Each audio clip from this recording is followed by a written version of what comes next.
Manuel, muy buenos días. En esta mañana les damos la bienvenida a su servicio de adoración y estudio de la palabra del Señor. Y quiero compartir con ustedes un versículo para dejarlo como reflexión.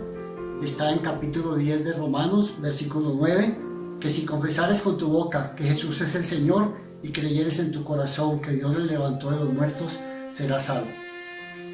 Hermano creyente, por cuanto usted y yo hemos creído y confesado que Jesús es nuestro Señor, nuestro único y suficiente Salvador, por eso tenemos seguridad en nuestra salvación.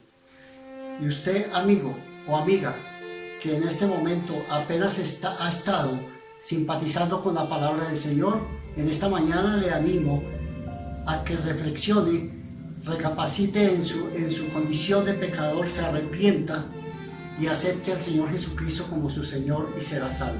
Oremos. Padre Celestial, te damos muchísimas gracias en esta mañana por el tiempo que nos permites estar acá en reunión a través de este medio virtual, Padre Celestial, para escuchar de tu bendita palabra. Señor, te ruego que le des el de nuevo al pastor Marco para la enseñanza del día de hoy, Padre Celestial, y que podamos salir cada uno de nosotros edificados y poder aplicar tu bendita palabra en nuestras vidas. Padre Celestial, te dejamos este tiempo en las manos de tu Santísimo Hijo, nuestro Señor Jesucristo. Amén. Bueno, buenos días, Iglesia Bautista Emanuel de Perdomo. ¿Cómo se encuentran? Hoy será el único día 25 de octubre de 2020 que podremos disfrutar con nuestros hermanos, ¿verdad?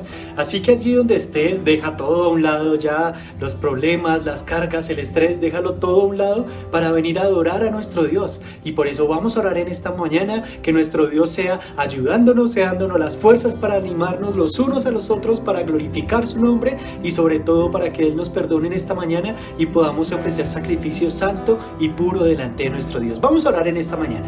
Señor y Dios y Padre, gracias te queremos dar por este momento que nos regalas de poder abrir tu palabra, de poder levantar estos cánticos, de poder compartir como hermanos a pesar de la distancia, podamos utilizar nosotros en este instante la tecnología. Gracias te queremos dar, Señor, y en tu nombre colocamos este día, Señor. Perdónanos si te hemos fallado, perdónanos si hemos quebrantado tu ley, perdónanos si hemos hecho las cosas que tú no nos demandas, Señor, y por eso quiero que nos ayudes en esta mañana y nos perdones para poder presentar manos limpias y corazón puro delante de nuestro Dios y Salvador. Por eso te lo queremos agradecer y en tu dulce hemos orado, Señor Jesús. Amén. Así, allí, hermano, por favor, salúdate con la persona que esté a tu lado. Si estás sola, coloca tu mano sobre el televisor y hermanos, bienvenidos, los recuerdo en la distancia. Anímate con la persona que está allí a tu lado. Y por eso, hermanos, vamos a cantar en esta mañana al Dios que adoramos, porque recuerde que a través de su sacrificio es que nosotros podemos alabar a nuestro Dios. Vamos a alabar a nuestro Dios en esta mañana.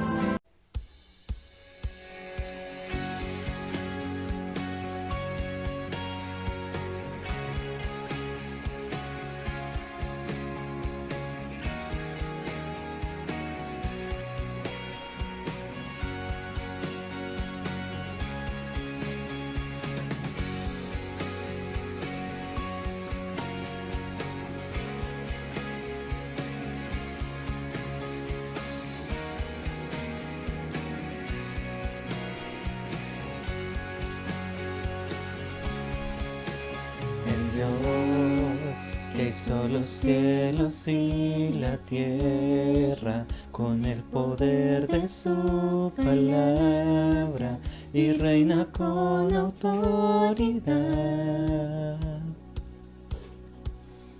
El Dios que aun los vientos le obedecen, una palabra es suficiente para los muertos levantar. Nadie es como Él, oh gran yo soy. Tú eres el Dios que adoramos, todopoderoso y soberano, grande en misericordia y poder para salvar. Tú eres el Dios que adoramos, quien derrotó la muerte y el pecado. Glorioso Redentor y Rey, te adoramos.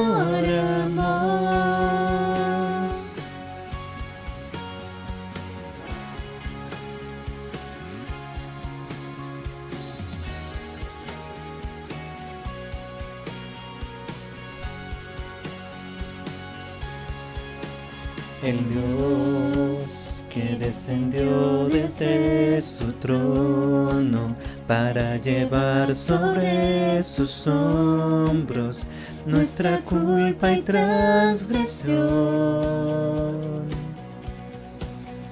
Jesús, exaltado sobre todo, nombre sobre todo nombre, solo en Él hay salvación. Nadie es como Él, oh gran yo soy.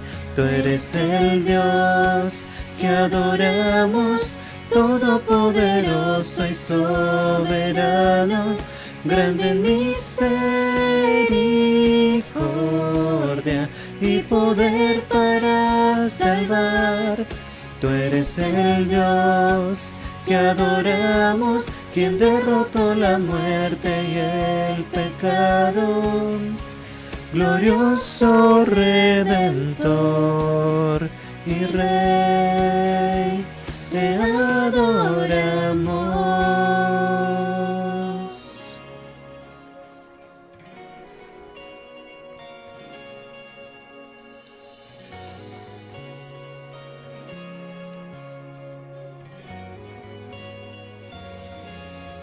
A Él sea la gloria y el poder, todo es de Él y para Él. A Él sea la gloria y el poder, todo es de Él y para Él. Tú eres el Dios que adoramos, todopoderoso y soberano, grande en misericordia y poder para salvar. Tú eres el Dios que adoramos, quien derrotó la muerte y el pecado. Glorioso Redentor y Rey, te adoramos.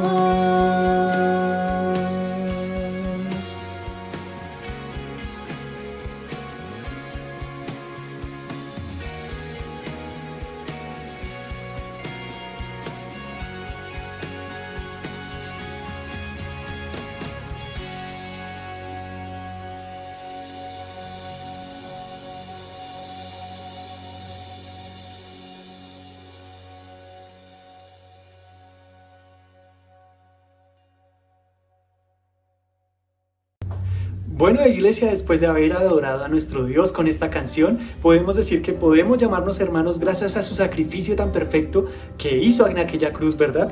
Romanos dice lo siguiente: a quien Dios puso como propiciación por medio de la fe en su sangre para manifestar su justicia a causa de haber pasado por alto en su paciencia los pecados pasados, con la mira de manifestar en este tiempo su justicia, a fin de que Él sea el justo y el que justifica al que es de la fe de Jesús. Así podemos cantar hay libertad, y recordemos que Él quitó todos nuestros pecados y los mandó hasta el fondo del mar, y por eso es que nosotros podemos alabar a nuestro Dios. Así que, hermano, regocíjate cantando con esta canción y vamos a cantar hay libertad.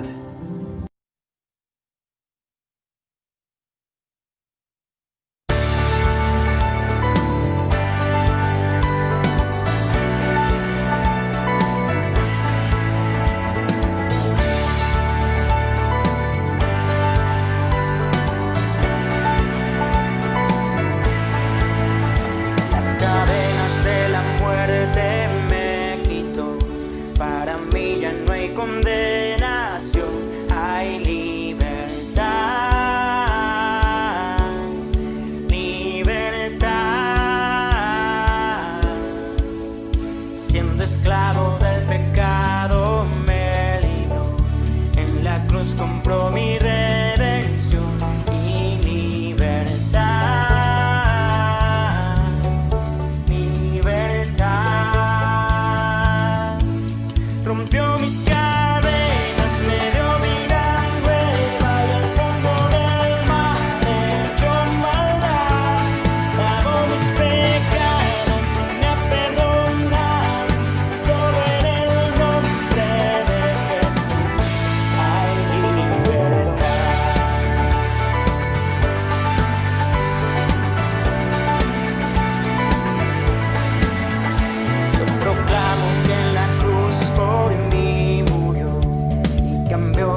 Amados hermanos, tengan todos ustedes muy buenos días. Damos inicio a la lectura de la palabra. Los invito a que me acompañen al libro de Amos, capítulo 1, versículo 2 al versículo 10. Dice así la palabra del Señor. Dijo Jehová, rugirá desde Sión y dará su voz desde Jerusalén, y los campos de los pastores se enlutarán, y se secará la cumbre del Carmelo. Así ha dicho Jehová, por 3 pecados de Damasco, y por el 4º no revocaré su castigo, porque trillaron a Galaad con trillos de hierro. Prenderé fuego en la casa de Hazael, y consumirá los palacios de Ben-Hadad, y quebraré los cerrojos de Damasco, y destruiré a los moradores del valle de Abén, y los gobernadores de Bet-Edén, y el pueblo de Siria será transportado aquí, dice Jehová. Así ha dicho Jehová, por 3 pecados de Gaza, y por el 4º no revocaré su castigo, porque llevó cautivo a todo un pueblo para entregarlo a Edom. Prenderé fuego en el muro de Gaza, y consumirá sus palacios, y destruiré a los moradores de Asdod, y a los gobernadores de Ascalón, y volveré mi mano contra Ecrón, y el resto de los filisteos perecerá, ha dicho Jehová el Señor. Así ha dicho Jehová, por 3 pecados de Tiro, y por el 4º no revocaré su castigo, porque entregaron a todo un pueblo cautivo a Edom, y no se acordaron del pacto de hermanos. Prenderé fuego en el muro de Tiro, y consumirá sus palacios. Damos gracias al Señor por su palabra. Señor Dios, te damos gracias por este nuevo día, te damos gracias por tu palabra, y gracias también, Señor, porque ella nos habla, nos guía. Suplicamos que tú seas hablando por medio de mis labios, Señor, para que tu palabra llegue hasta nuestro corazón. Rogamos siempre estas cosas, Señor, en el nombre precioso de tu Hijo, el Señor Jesús. Amén. Muy bien, estamos en la segunda mensaje que nos presenta el libro de Amós, después de haber visto ese bosquejo general, esa contextualización del libro. Como vemos, como nos dice en el resumen del libro, esta primera parte hasta el capítulo 2 estaremos hablando de lo que es el juicio de Dios a las naciones y diríamos a aquellos pueblos que no son el pueblo de Dios. Por eso vamos a mirar el carácter del juicio en el versículo 2. Veremos también el juicio contra la ciudad de Damasco, el juicio contra la ciudad de Gaza y el juicio contra Tiro. Entonces, empezando en el versículo 2, encontramos que nos dice allí, en el versículo dice, y dijo Jehová, rugirá desde Sión y dará su voz desde Jerusalén, y los campos de los pastores se enlutarán y se secarán la cumbre del Carmelo. Si pensamos en esta primera parte del versículo 2, hablando del carácter, nos damos cuenta que sin duda alguna está allí el siervo. Este siervo es un pastor de ovejas, es claro por el lenguaje que utiliza y vamos a verlo a través del libro. Sin embargo, dice también este pasaje, como nos lo va a recordar en varias partes, Jehová dice, o dice Jehová. En varios versículos vamos a encontrar esa verdad, y es quién trae y quién entrega el mensaje. También en este versículo encontramos desde dónde se dicta este juicio, y es un conocimiento que tiene Amós, porque aparte de ser un hombre del campo, también encontramos que es un hombre que conoce la ley, tiene un muy buen trasfondo teológico. Por eso él dice allí, rugirá desde Sión y dará su voz desde Jerusalén. Y cuando él dice desde Sión, sin duda alguna está pensando desde ese lugar celestial, desde el mismo cielo está pensando él. En Amós, en el capítulo 9 y en el versículo 6, podemos ver un poquito más claro esta situación. Dice allí, Él edificó en el cielo sus cámaras y ha establecido su expansión sobre la tierra. Él llama las aguas del mar y sobre la faz de la tierra las derrama. Jehová es su nombre. Y entonces es claro para nosotros que el Señor da este mensaje desde el mismo cielo, pero Él lo conecta directamente con Jerusalén, porque Él sabe que es en Jerusalén en donde está, donde se puede encontrar el templo, donde puede adorarse a Dios, y Él sabe esto también. Recordemos, Él se encuentra en el reino del sur, en Judá, y Él tiene que ir hasta el norte para llevar este mensaje. Pero hay una palabra allí que inicia este carácter del juicio, y es rugirá. Rugirá es otra vez una idea de lo que perfectamente Él conoce, y es como el león puede estar acechando su rebaño, y Él lo conoce muy bien, y por eso empieza diciendo allí esto: es como un león que ruge. Si no entendemos esto muy bien, quedaría muy claro en el pasaje en el capítulo 3, versículo 4, dice allí: rugirá el león de la selva en la selva sin haber presa, dará el leoncillo su rugido desde su guarida si no apresare. Y es claro que ese es el contexto donde él nos está hablando de este rugir. El león ruge porque está haciendo algo efectivamente. Pero también vemos en el versículo 6 y 8, dice: se tocará la trompeta en la ciudad y no se alborotará el pueblo. ¿Habrá algún mal en la ciudad el cual Jehová no haya hecho? Y está advirtiendo, es Dios, no es un león el que está rugiendo realmente, sino es Dios quien está hablando, y por eso lo encadena aquí en este versículo. Pero más claro queda versículo 7: porque no hará nada Jehová el Señor sin que revele su secreto a sus siervos los profetas. Si el león ruge, es más, dice allí, lo aclara: ¿quién no temerá? Si habla Jehová el Señor, ¿quién no profetizará? Es decir, él está diciendo, es imposible que Dios hable y yo no obedezca. Entonces, allí en este versículo tenemos claro entonces quién va a rugir. Dios va a hablar, el profeta tiene que hablar, tiene que profetizar, llevar ese mensaje. Es imposible, ¿cierto? Porque es urgente, porque es importante lo que tiene que decir. ¿Hasta dónde afectará este mensaje? También nos lo deja allí relatado el versículo 2. Y nos dice: y los campos de los pastores se enlutarán.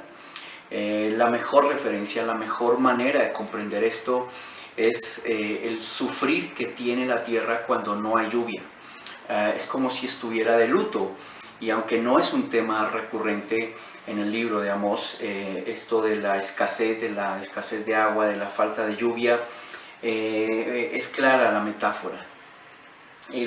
Los campos van a sufrir y va a haber este luto. Entonces en la misma tierra va a sufrirse esta situación, pero también dice: y se secará la cumbre del Carmelo. Y lo que quiere decir es que cuando hay escasez, cuando hay en la tierra misma hay esa escasez de agua, y cuando él vea aún esa condición en el mismo monte Carmelo, en esa cordillera, él se dará cuenta, y lo único que puede quedar en su mente y en su corazón es decir: la mano de Jehová Dios está aquí. Dios está haciendo algo aquí, algo muy, muy importante. Él lo podría entender como un campesino, como un hombre de la tierra, como un hombre que está al pie de los animales, y podría reconocer, y por eso lo expresa en esas palabras. Esto que va a suceder, lo que va a escucharse, no cabe duda, es Dios quien está hablando y nadie más, porque esto que van a escuchar no puede ser traído por voluntad de hombres, es Dios mismo quien lo trae. Pero saben, en este versículo también hay algo más, y es parte del carácter de esta profecía. Recuérdelo, la frase: por 3 pecados y por el cuarto no revocaré el castigo. muchos discuten si 3 o 4 pecados es algo literal. Hay 3 pecados que están cometiendo estos pueblos, estas naciones, o son 4. Sin embargo, se podría pensar que una nación que cometa 3 pecados que ameriten la atención de Dios ya son muchos, pero cuando dice 4, cuando agrega ese cuarto, entonces intensifica el juicio de Dios. Hay otros quienes piensan que cuando dice 3 y 4 está haciendo esta suma de 7 pecados, y en este sentido simbolizan una cantidad completa de maldad, y por lo tanto Dios debe juzgar. Sean 3, sean 4, sea que sean 7, como sea. Amós, en medio de esa teología que él comprende, sabe que ese número perfecto de los 7 identifican la obra de Dios en medio de todo esto.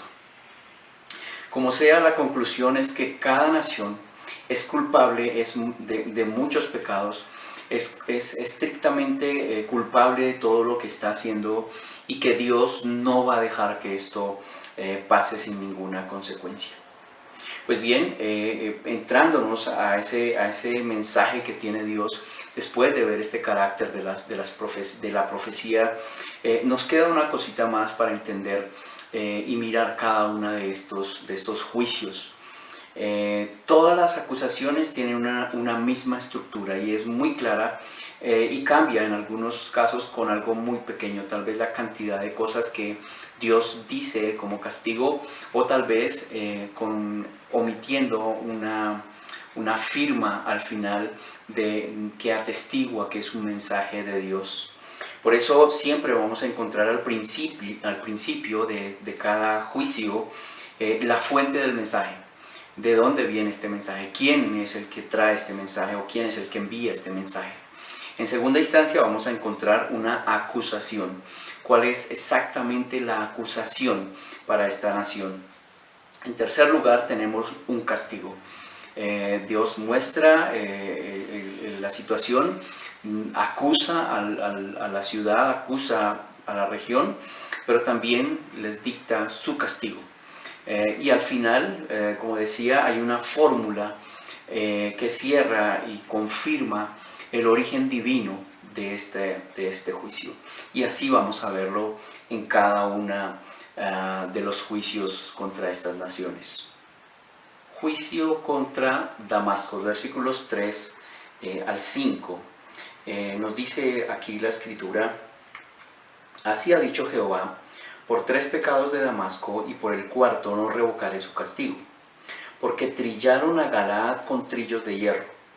Prenderé fuego en la casa de Hazael, y consumirá los palacios de Ben-Hadad, y quebraré los cerrojos de Damasco, y destruiré a los moradores del valle de Eben, y los gobernadores de Bet-Edén, y el pueblo de Siria será transportado a Kir, dice Jehová.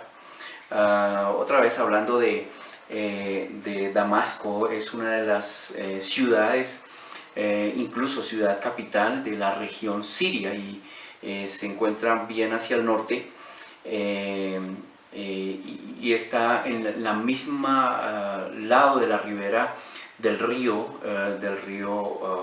Jordán, en el mismo lugar en donde fueron establecidos Rubén, Gad y la media tribu de Manasés. Ahí es donde está, en esa misma región. Si pensamos en Damasco, es el lugar de batallas en donde Israel y el reino de Siria han tenido diferentes combates, diferentes enfrentamientos. En tiempo de David, él tomó el poder sobre esta región, y fue realmente allí donde él estableció un buen lugar para la nación. Sin embargo, cuando llega el tiempo de Salomón, Salomón más bien suelta este territorio, deja este territorio, y otra vez son los sirios los que toman posesión. Esto lo podemos mirar en Primera de Reyes, en el capítulo 5. Galaad Como decía, está en este mismo margen sobre donde estuvo las tribus de Rubén, de Gad y de la media tribu de Manasés, y está más hacia el norte, es donde está más hacia el norte. Pues bien, si pensamos en la fuente del mensaje, no nos queda ninguna duda. Nos dice el versículo 3, así ha dicho Jehová. Jehová Dios es quien envía este mensaje, y el profeta se encarga de ser muy claro y de recordar muy bien que es Dios quien deja este mensaje, que no es algo que Él quiere hacer. Ahora, lo segundo que vemos es la acusación. La acusación nos dice, podríamos simplificarlo como el trato inhumano con los indefensos. El trato inhumano con los indefensos. ¿Y por qué? Si vemos, hay una frase ahí en ese versículo 3, después de recordar estas palabras de 3 y 4, pecados que ha cometido Damasco, nos dice, porque trillaron a Galaad con trillos de hierro. Trillaron a Galaad. Y esa frase puede ser metafórica de los tratos inhumanos contra los prisioneros de guerra. Podría entenderse así. También puede ser literal, porque muchos de estos hombres utilizaron elementos de tortura como la trilla, que no era más que unas tablas sobre las cuales tenían piedras y laceraban a los hombres. Los reyes sirios incluso atestiguan y dejan documentos en los cuales indican la manera en que también trillaban a Galaad. Y es que, por ejemplo, Ashur Nasir Apli, él habla de cómo a estos ejércitos los mutilaba, les sacaba ojos, cortaba narices, quitaba orejas, quitaba miembros, brazos, piernas, y cómo también dejaba a algunos de ellos sin ninguna herida. Pues bien, esa es la acusación que Dios hace a Damasco. Lo tercero habla del castigo, y si pensamos en el castigo, lo que podemos decir es que Dios ataca el poder militar y el poder de sus líderes. Primero dice que hay fuego en la casa de Hazael, y esto puede hacer referencia a la dinastía de este rey. Pero también implica la casa fortificada del rey, como nos dice allí. Prenderé fuego en la casa de Hazael. Y obviamente también entendemos que esto del fuego es una relación muy directa al ataque que Dios hace, como si fuera fuego. En el capítulo 7, versículo 4, encontramos un poco más clara esta idea del ataque fuerte que el Señor hace. Dice en el 7:4, Jehová el Señor me mostró así. He aquí Jehová el Señor llamaba para juzgar con fuego, y consumió un gran abismo y consumió una parte de la tierra. Y dije, Señor Jehová, cesa ahora. ¿Quién levantará a Jacob porque es pequeño? Y allí nos queda muy clara esta referencia a esta forma en la que Dios llega a estas naciones, como toma cuenta de lo que están haciendo. Pues bien, eso es parte de lo que Dios hace, es como ataca a este pueblo. Dice también que nombra, nos dice en el versículo siguiente, que nombra a Ben-Hadad, y Segunda de Crónicas en el capítulo 16 nos hace mención de estos reyes, y puede ser que durante este tiempo es que estos reyes han estado haciendo y cometiendo este tipo de injusticias. Dice también, nos dice ahí que quebraré los cerrojos de Damasco, y esto hace alusión a la derrota por un periodo o un poderío militar, o en el sentido en que nos enseña allí en Amós 7:4. También nos dice que destruirá a los habitantes del valle de Abén, y con esto Dios está dando a entender que Él destruirá también la idolatría porque este lugar también es llamado casa de idolatría. Y los gobernadores de Bet Edem, esto hace alusión más a un lugar geográfico y posiblemente está hablando de un sitio que está a unos 23 kilómetros al sur de Carquemis. Sin embargo, nos dice al final de esta profecía que Dios hará que Siria sea transportado a Kir, y esto es algo que en verdad vemos hecho una realidad. Algunas personas tratan de ubicar Kir y hay varios sitios que se podrían entender, unos más hacia un costado, pero algunos, la mayoría lo deja más cercano o hace referencia a un lugar muy cercano al mar Caspio, y bueno, siendo así podría ser este lugar. Sin embargo, es cierto que en Segunda de Reyes, en el capítulo 16 y en el versículo 9, esta profecía se cumple sin ninguna duda en el año 732, es decir, unos 30 años aproximadamente después de que es dicha esta profecía. Y lo último que podemos entender es la fórmula divina, ¿cierto?, de la confirmación de esta profecía.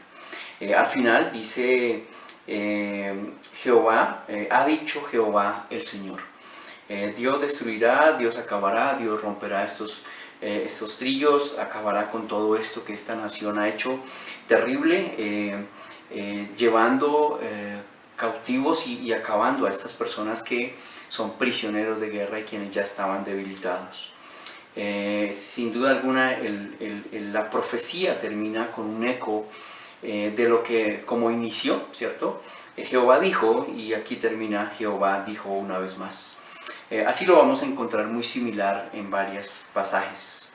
Y lo importante aquí es que esa repetición, ese énfasis en verificar que el mensaje viene de parte de Dios, tiene como meta autenticar, ¿cierto?, ese mensaje. Si es el hombre puede decir algunas cosas, puede cambiar una versión, puede aumentar o puede disminuir, pero siendo que es el mensaje de Dios y es Dios quien está hablando, entonces este mensaje va a ser verdadero y va a ser fiel. Y terminando con esta profecía, puedo pensar cuánto renegamos nosotros por las injusticias humanas de los gobiernos. Este juicio que Dios levanta contra esta nación, siendo que son injustos al tratar con falta de humanidad a estas personas que ya son unos prisioneros políticos, debería animarnos y debería hacernos pensar y recordar que nada de lo que suceda y de lo que podamos llegar a sufrir, nada de estas cosas es ajeno o van a ser ajenas a lo que Dios hará y juzgará cuando esté sobre este mundo juzgando todas las naciones y todos estén postrados a sus pies. Debería esto darnos un gran descanso y una gran confianza en nuestro Señor. Miremos ahora el juicio contra Gaza. En versículos 6 al 8. Así ha dicho Jehová, por 3 pecados de Gaza y por el 4 no revocaré su castigo, porque llevó cautivo a todo un pueblo para entregarlo a Edom. Prenderé fuego en el muro de Gaza y consumirá sus palacios, y destruiré a los moradores de Asdod y a los gobernadores de Ascalón, y volveré mi mano contra Ecrón, y el resto de los filisteos perecerá, ha dicho Jehová el Señor. En Gaza es otra ciudad muy importante, o es una ciudad importante dentro del pueblo de los filisteos, dentro de la región filistea. En este momento de la historia cuando es presentada. Está situada en la costa sur, en la parte más llana de lo que es la región que se acerca hacia el mar Mediterráneo. La ciudad de Gaza fue fundada desde 2 puntos diferentes. Uno, lo que era el camino de Egipto hacia Damasco, y fueron atravesando y fueron estableciendo lugares allí. El otro es en el sentido perpendicular, cuando es de Beerseba, venían desde Edom y atravesaban y también iban llegando a este lugar. Entonces, esta es la ciudad que toma Dios como representación del sufrimiento y del juicio que vendrá sobre los filisteos. ¿Cuál es la fuente del mensaje? Otra vez, no cabe duda, así ha dicho Jehová, y es afirmando otra vez quién es el que trae el mensaje. Y miremos eso como el profeta no dice yo tengo un mensaje o algo así, sino que Dios dice. Y si Dios dice, el cumplimiento es del 100%. Las palabras de Dios deben tener un cumplimiento total y no puede ser un cumplimiento parcial, ni interpretado, ni ajustado, y es algo que lamentablemente en nuestros días no estamos viendo tan frecuentemente. ¿Cuál es la acusación para Gaza y podríamos decir para los filisteos? Pues bien, aquí nos habla del desplazamiento forzoso de masas, un comercio indiscriminado de pueblos, de personas, de cantidades de personas. Nos dice que él llevó cautivo a todo un pueblo, a Edom, y tengamos en cuenta la palabra, llevó completamente, no dice que fue el producto de guerras y quedaban estos esclavos o alguna cosa así, sino que ellos transportaron a estas personas.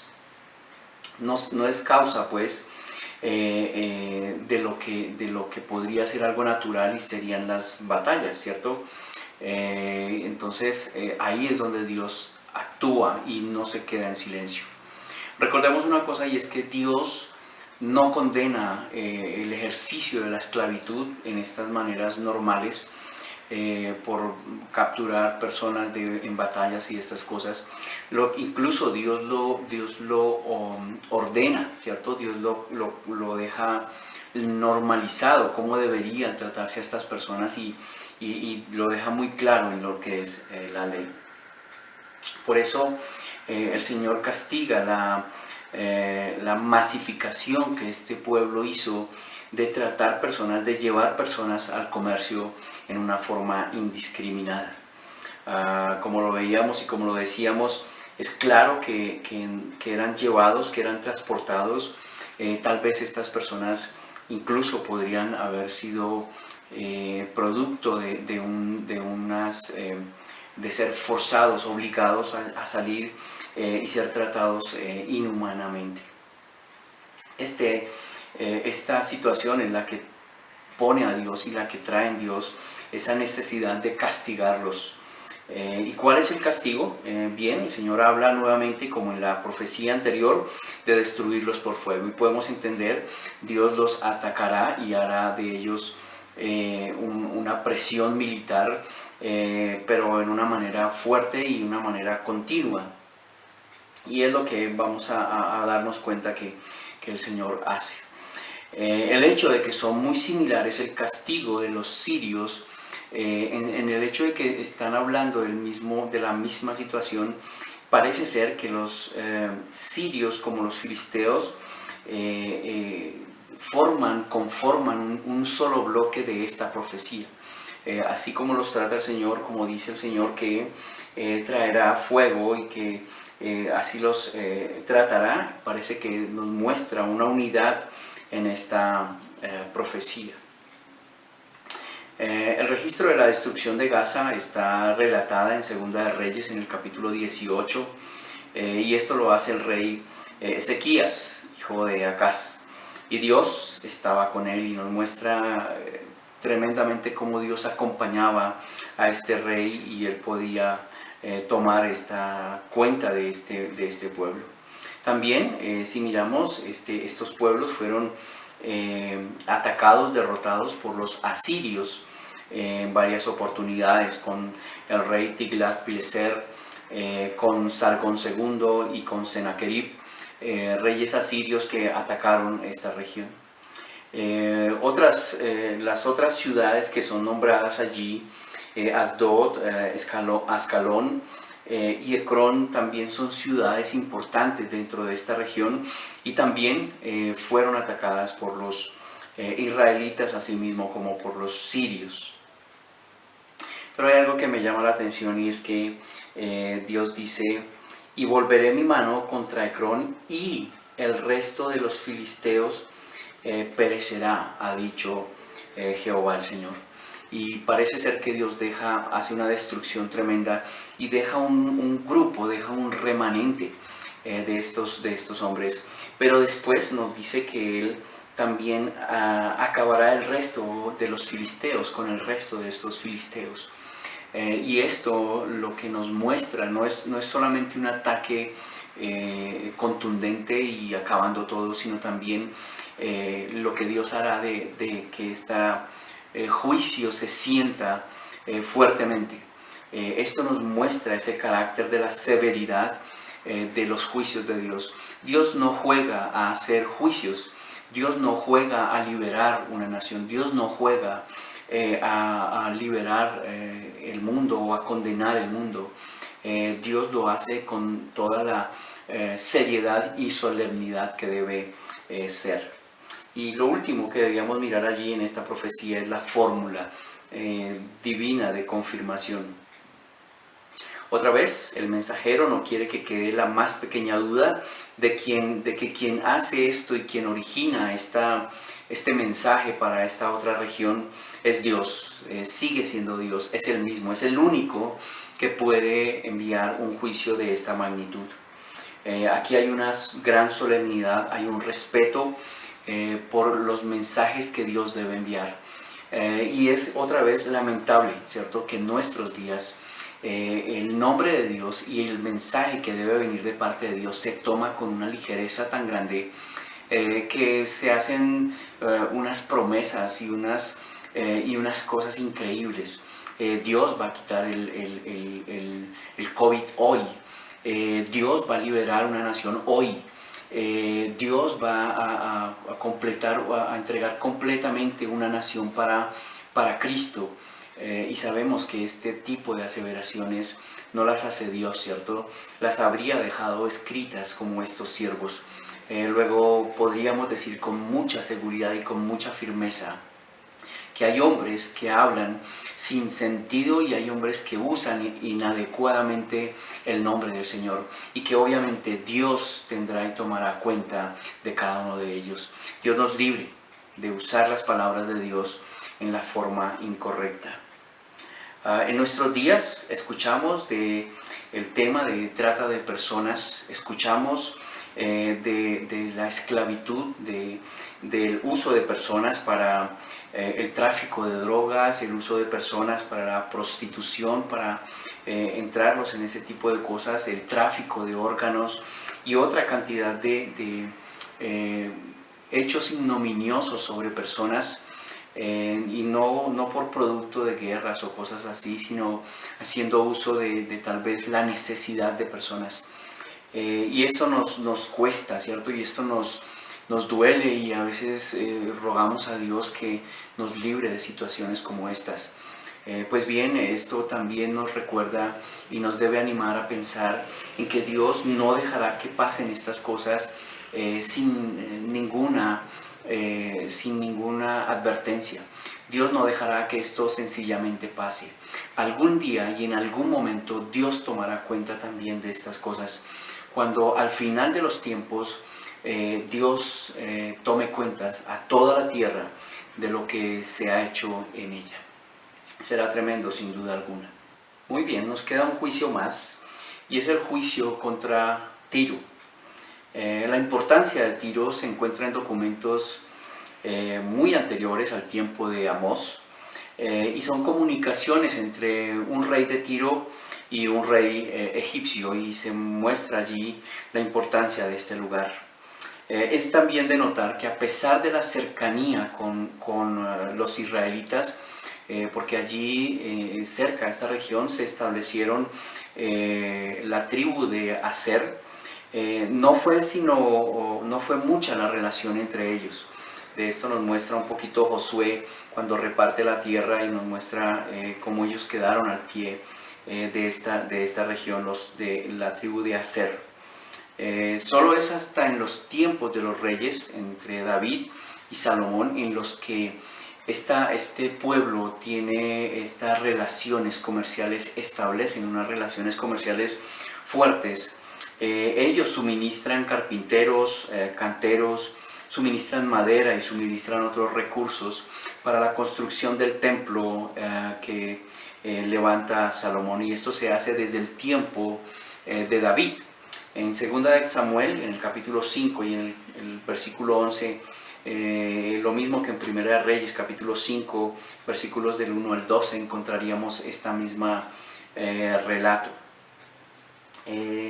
Y otra vez, esta es un pueblo importante, es una región o es una ciudad importante dentro de los denominados fenicios, del grupo de los fenicios o en la región de los fenicios.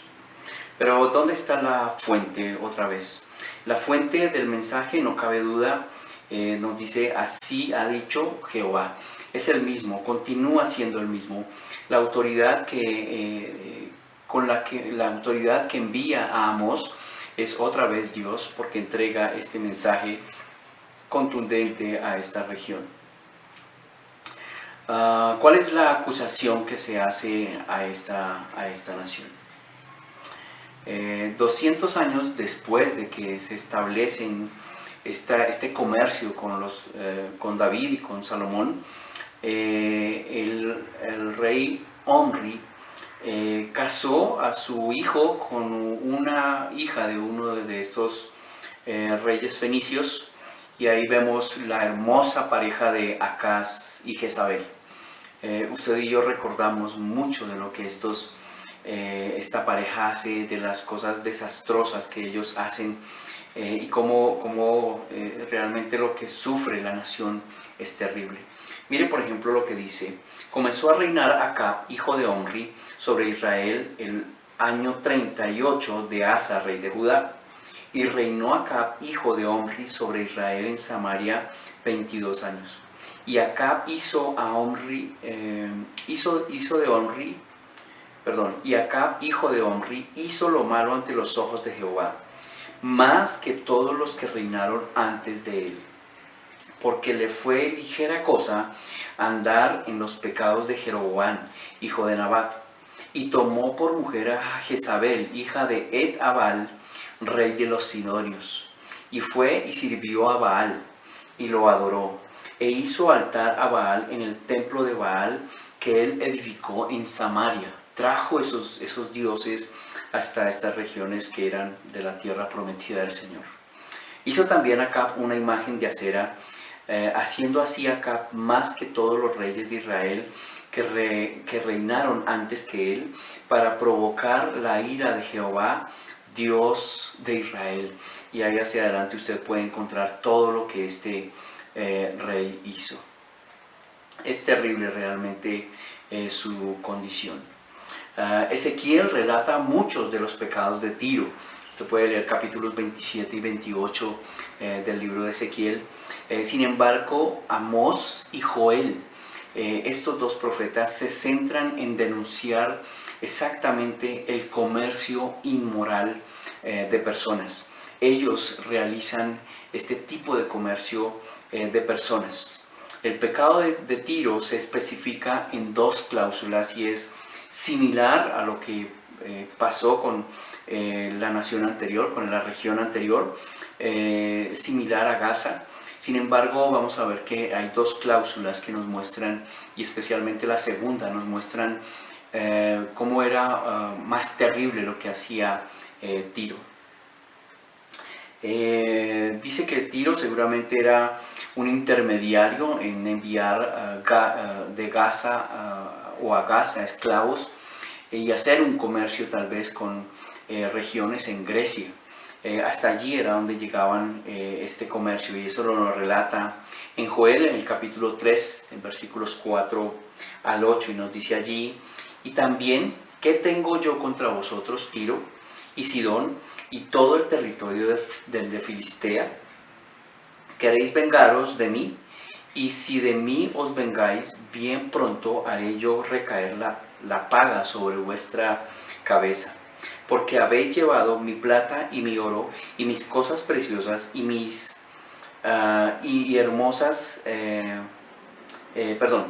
y mis cosas preciosas y hermosas metisteis en vuestros templos. Y bendisteis los hijos de Judá y los hijos de Jerusalén a los hijos de los griegos, para alejarlos de la tierra.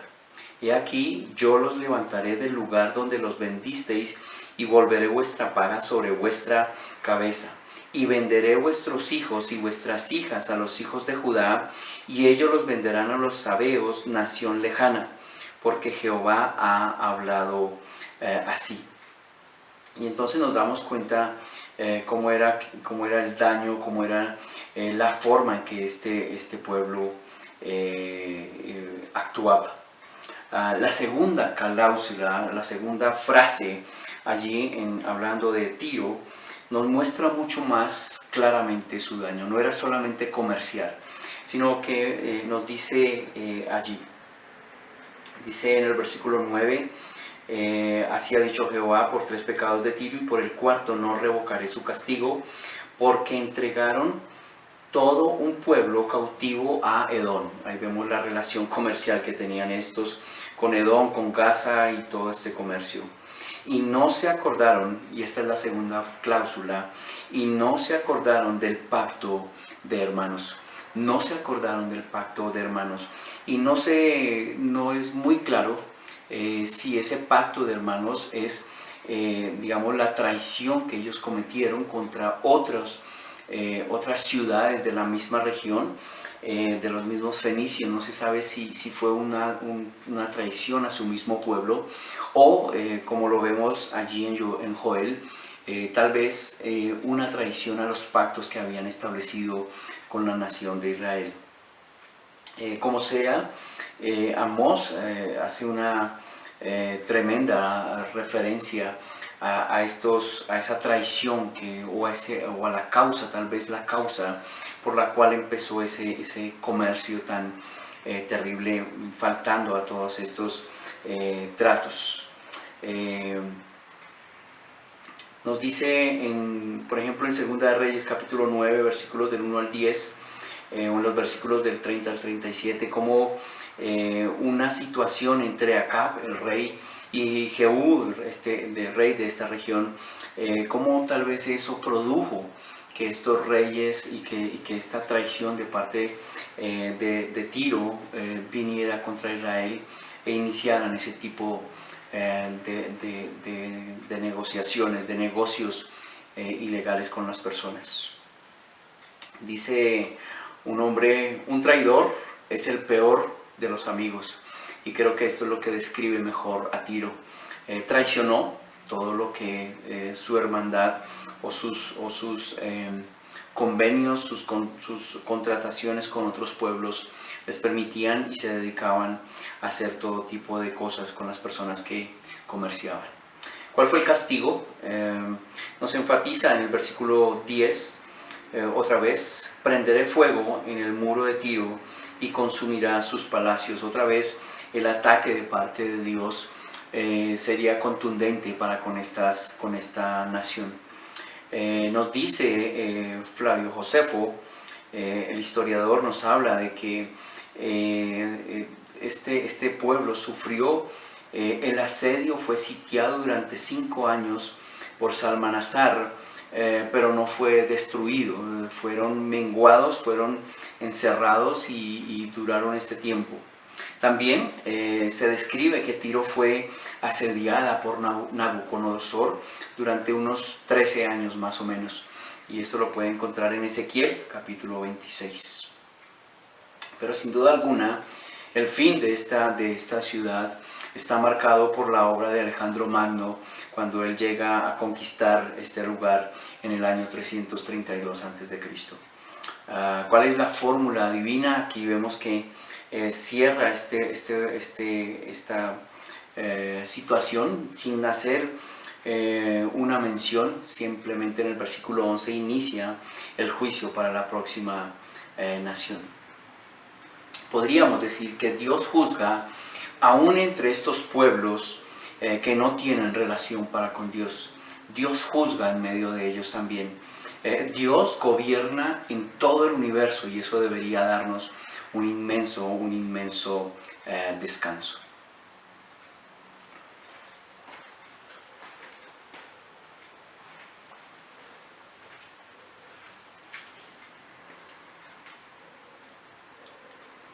Pues bien, mirando el juicio que Dios hace sobre estas tres primeras naciones, no cabe duda que Dios es soberano. Dios es el Dios de Israel, eso nos lo recuerda y nos lo va a recordar más adelante Amós. Él es el Dios de este pueblo, Él es el que lo ha liberado, Él es el que lo ha levantado, el que lo ha hecho grande, Él es el que lo ha cuidado, es el que le va a tomar y lo va a juzgar también. Pero Dios no es ajeno a las demás naciones y vemos cómo toma cuenta de cada una de ellas.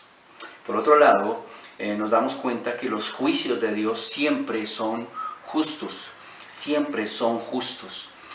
Dios en su justicia no tiene error, ni hay injusticia en ninguno de sus juicios. Y esto debe ser notorio para nosotros. Esto es lo que debemos reconocer también de nuestro buen Dios. Por otro lado, no tenemos mucho más que hacer sino honrar a nuestro buen Dios, glorificarlo, servirle a Dios aún vengan las situaciones que vengan, porque Él es el único Dios grande y justo. A Él deberíamos siempre estar adorando. Y quisiera terminar con una pregunta. Y la pregunta es: ¿estamos seguros que este Dios, que el Dios que está juzgando a estas naciones es nuestro Dios? Porque si lo vemos bien, es mejor que sea Él nuestro Señor, que nosotros estemos rendidos a Él antes que Dios tome cuenta de nuestras propias vidas y juzgue, ¿cierto?, nuestras causas, y juzgue nuestra causa justamente como lo hace Él, pero para recibir estos castigos. Yo creo que ninguno de nosotros estaría en disposición de decir: yo quiero recibir el juicio de Dios. Preferimos y deberíamos preferir buscarlo a Él, buscar a Dios y realmente tener vida en Él. Que Dios permita sea nuestra realidad. Padre Santo, te damos muchas gracias por este tiempo, gracias por este juicio que nos muestra sobre estas tres naciones, Señor, pero todo esto nos muestra tu carácter. El carácter de tu justicia nos muestra, Señor, por qué tú eres Dios y no hay otro igual.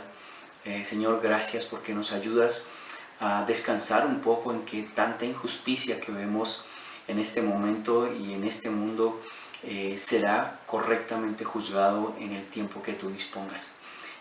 Permítenos descansar, Señor, en ti, confiar en ti, Señor. Dios bueno, ayúdanos también para que podamos ver nuestra vida delante tuyo, Señor, y no anhelemos ni deseemos tus juicios, sino que más bien miremos el amor tuyo, cuánto has amado tú a esta humanidad, que has entregado a tu Hijo, el Señor Jesús, que podamos proceder de acuerdo a tu buena voluntad, que podamos ser obedientes a tus mandatos. Muchísimas gracias, Dios, por este tiempo. Gracias por el libro de Amós, Señor, y por lo que nos empieza a mostrar sobre ti y sobre cómo tú has obrado en estas naciones. Siempre bendecimos y alabamos tu nombre, en el nombre del Señor Jesús. Amén.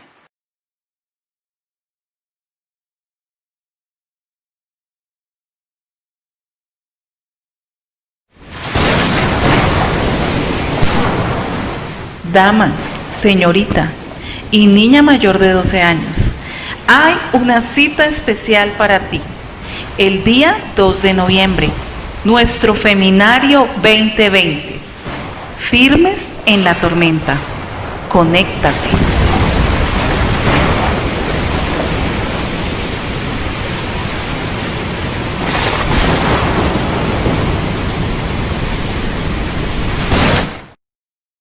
Hola amigos, el Ministerio Emmanuel Kids quiere invitarlos a nuestra reunión de niños todos los sábados a las 4 de la tarde por Zoom. Aprenderemos la palabra de Dios. No se pierdan esta cita, los esperamos. Buenos días, hermanos. Después del mensaje que hemos oído el día de hoy, los invitamos a que se conecten a través de Zoom. Todo porque hoy es domingo.